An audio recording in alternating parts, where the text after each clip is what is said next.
A soft vest can stop a handgun round. It cannot stop what a soldier fears most, a rifle. For decades, that was simply accepted, until engineers asked a question that would change body armor forever.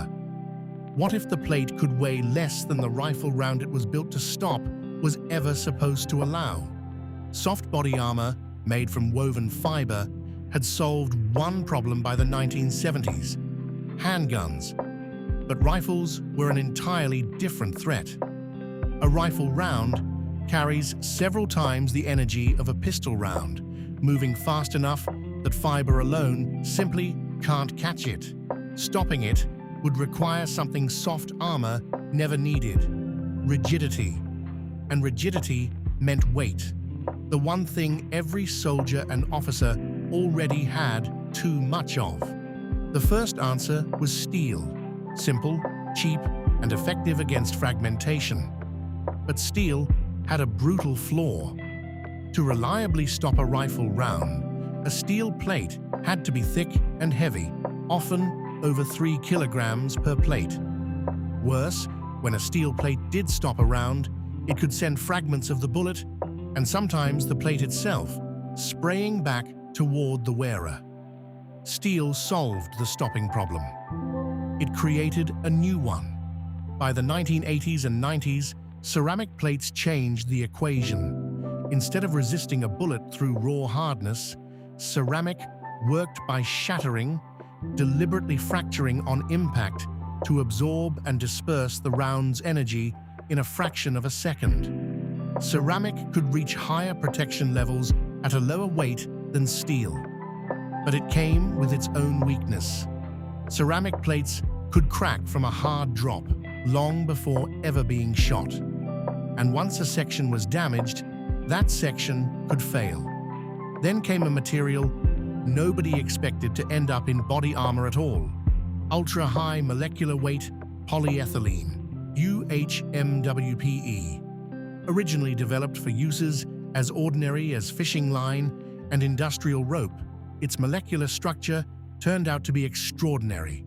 Chains of polyethylene aligned with such density and strength that, layered and pressed, it could stop a rifle round without a single gram of metal or ceramic. UHMWPE plates could match steel and ceramic on stopping power at a fraction of the weight, often close to 1 kilogram for a full-size plate. No fragmentation risk because there's no shattering core, no corrosion because the polymer doesn't rust. The material built for rope had quietly become one of the most important breakthroughs in modern ballistic protection. Here's the question that puzzled engineers for years.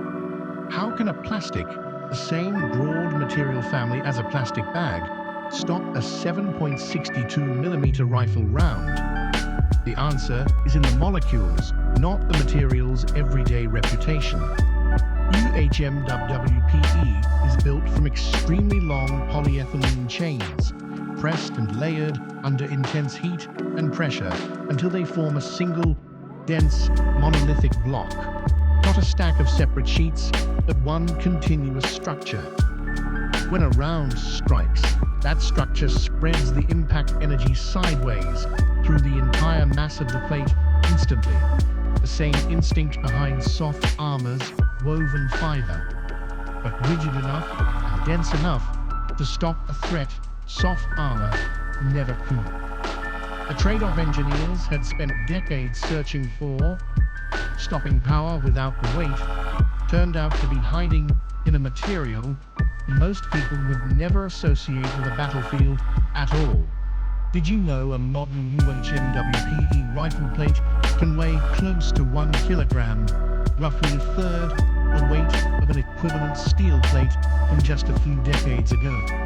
And unlike ceramic, it doesn't absorb water, meaning its performance doesn't degrade after hours in the rain or a full-duty shift of sweat and moisture.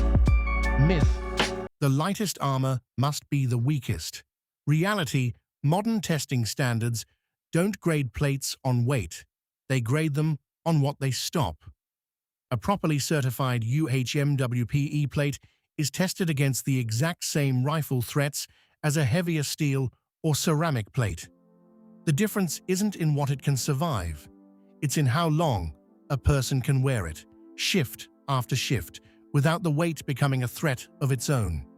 Today, certified UHMWPE plates are used by security teams, law enforcement, and defense professionals across the world, tested against military and law enforcement rifle threats under recognized international standards.